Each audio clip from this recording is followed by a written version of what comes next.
Eugene Paul Louis Schuler was born in Paris in 1881.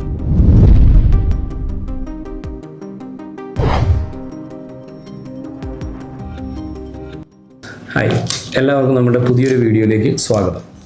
ഞാൻ ഇന്നിങ്ങനെ ഇരുന്നപ്പോൾ വിചാരിച്ചു നിങ്ങളോട് എന്തെങ്കിലും ഒരു കാര്യം പറയണ കാര്യത്തെക്കുറിച്ച്, ഒരു സബ്ജക്റ്റിനെ കുറിച്ച് വിചാരിച്ചപ്പോൾ നമ്മൾ ചെയ്യുന്നത് ബ്യൂട്ടി റിലേറ്റഡ് ആയ കാര്യമാണ്. അപ്പോൾ ഞാൻ വിചാരിച്ചു ഈ ലോകത്തിലെ ഏറ്റവും വലിയ ഒരു ബ്യൂട്ടി കമ്പനി ഏതാണെന്ന് ഇങ്ങനെ സെർച്ച് ചെയ്ത് കഴിഞ്ഞപ്പോൾ നമ്മൾ നിങ്ങളൊക്കെ ഉപയോഗിക്കുന്ന ഒരു കമ്പനിയാണ്.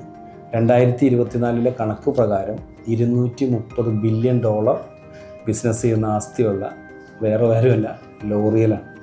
140 പരം രാജ്യങ്ങളിൽ പടർന്ന് പന്തലിച്ച് കിടക്കുന്ന അതിഗംഭീരമായ നെറ്റ്വർക്കുള്ള ലോറിയലാണ്. അപ്പോൾ ഞാൻ ആ ലോറിയലിൻ്റെ നമ്മൾ പ്രൊഫഷണൽ വിങ്ങുള്ള കൂടുതൽ കൈകാര്യം ചെയ്യണം. അപ്പോൾ ലോറിയലിൻ്റെ ഒരു ഹിസ്റ്ററി ഒന്ന് പഠിക്കാം, ഒന്ന് നോക്കാമെന്ന് വെറുതെ ഒരു കൗതുകത്തിന് നോക്കിയതാണ്.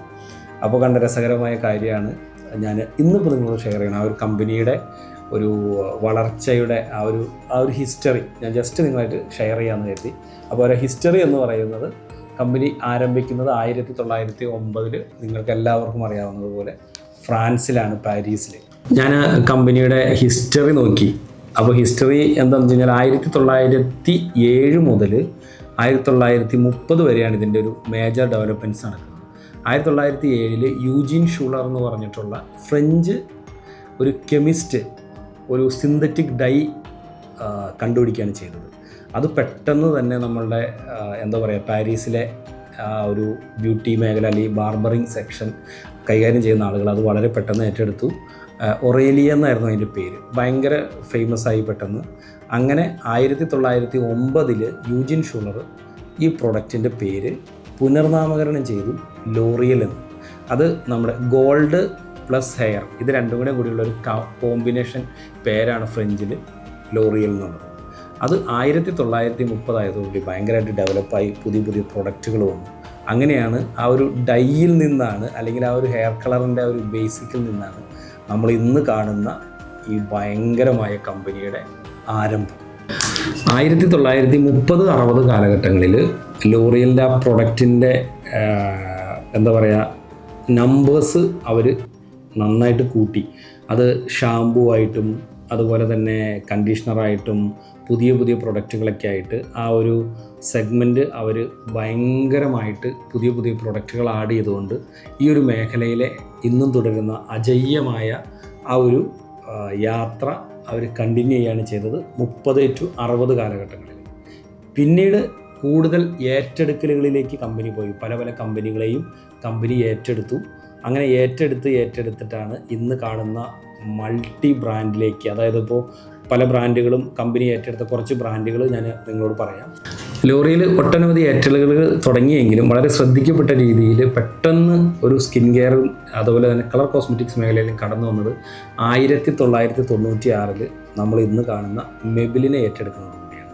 ആ മെബിലിൻ്റെ ഏറ്റെടുക്കലോട് കൂടി കമ്പനി കളർ കോസ്മെറ്റിക്സ് രംഗത്തേക്കും പിന്നീട് സ്വന്തമായി ലോറിയൽ എന്ന് പറയുന്ന ബ്രാൻഡിലേക്കും വന്നതൊക്കെ നിങ്ങൾക്കറിയാവുന്നതാണ്. അതിനുശേഷം ഒട്ടനവധി ബിഗ് ബ്രാൻഡുകൾ ഇന്ന് നമുക്ക് ലോറിയലിൻ്റെ അണ്ടറിൽ കാണാൻ കഴിയും.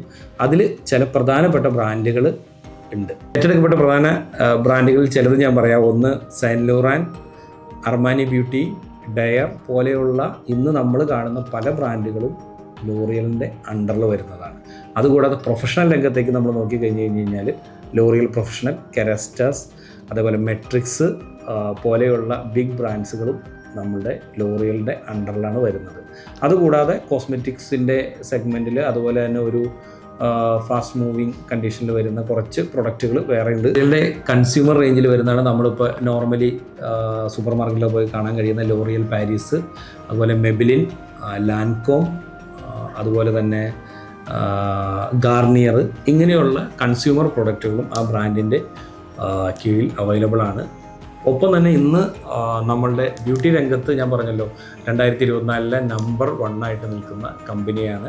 കൂടാതെ എന്താ പറയുക, നമ്മളുടെ പലപ്പോഴുമായിട്ടുണ്ടാകുന്ന നമ്മളുടെ എൻവയോൺമെൻറ്റൽ ഇഷ്യൂസിനെയൊക്കെ അഡ്രസ്സ് ചെയ്തുകൊണ്ട് വളരെയേറെ ഇന്നോവേറ്റീവായിട്ടുള്ള കുറേയേറെ പ്രൊഡക്റ്റുകൾ കമ്പനിയുടെ റിസർച്ചിൻ്റെ ഭാഗമായിട്ട് നമ്മളിലേക്ക് എത്തുന്നുണ്ട്. അതുകൂടാതെ ക്ലീൻ ബ്യൂട്ടി എന്നൊക്കെ പറഞ്ഞിട്ടുള്ള ആ ഒരു സെഗ്മെൻറ്റിലേക്ക് കമ്പനി റിസർച്ച് നടത്തുകയും പുതിയ പുതിയ പ്രൊഡക്റ്റുകളുടെ ഇന്നോവേഷൻ നടത്തുകയാണ്. അപ്പോൾ ഇതാണ് ഒരു ചെറിയ വീഡിയോ. നമ്മൾ ഏറ്റവും കൂടുതൽ കൈകാര്യം ചെയ്യുന്ന ഒരു പ്രൊഡക്റ്റ് ആയതുകൊണ്ടാണ് അതിനെക്കുറിച്ചുള്ളൊരു വീഡിയോ ചെയ്തത്. അപ്പോൾ ഇതാണ് ലോറിയലിൻ്റെ ഹിസ്റ്ററി. 1907 ഒറേലിയ എന്ന് പറയുന്ന ഒരു ബ്രാൻഡായി സ്റ്റാർട്ട് ചെയ്ത് 1909 ലോറിയൽ എന്ന് പുനർനാമകരണം ചെയ്ത ആ ഒരു വമ്പൻ കമ്പനിയാണ് ഇന്ന് ലോകത്തെ നമ്പർ 1 ബ്യൂട്ടി കമ്പനി 2024 എത്തി നിൽക്കുമ്പോൾ. ഒട്ടനവധി അക്വിസിഷനുകളും ചില ബ്രാൻഡുകൾ നമ്മൾ കേൾക്കുമ്പോൾ അയ്യോ ഇതൊക്കെ ലോറിയലിൻ്റെ അണ്ടറിൽ വരുന്നതാണോ, ഉദാഹരണത്തിന് റയർ ബ്യൂട്ടി, അങ്ങനെയുള്ള അർബൻ ഡെക്ക പോലെയുള്ള കുറേയേറെ ബ്രാൻഡുകളുണ്ട്. അതൊക്കെ ഇന്ന് നമ്മൾ ഈ കാണുന്ന വലിയ ലോറിയൽ എന്ന് പറയുന്ന ബ്രാൻഡിൻ്റെ അണ്ടറിൽ വരുന്ന, അസോസിയേറ്റ് ചെയ്ത് വരുന്ന ബ്രാൻഡുകളാണ്. ഓക്കെ, അപ്പോൾ ഇതാണ് ഒരു ചെറിയ വീഡിയോ. ജസ്റ്റ് ഒരു കൗതുകം തോന്നിയപ്പോൾ നിങ്ങളായിട്ട് ഷെയർ ചെയ്യാമെന്ന് വിചാരിച്ചു. അത്തരത്തിലുള്ള കൂടുതൽ വീഡിയോ നിങ്ങൾക്ക് ഇഷ്ടമായി ഇത്തരത്തിലുള്ള വീഡിയോകൾ നമുക്കിനി കൂടുതൽ ഉൾപ്പെടുത്താവുന്നതാണ്. പുതിയൊരു വീഡിയോയുമായിട്ട് നമുക്ക് വീണ്ടും കാണാൻ തൽക്കാലം.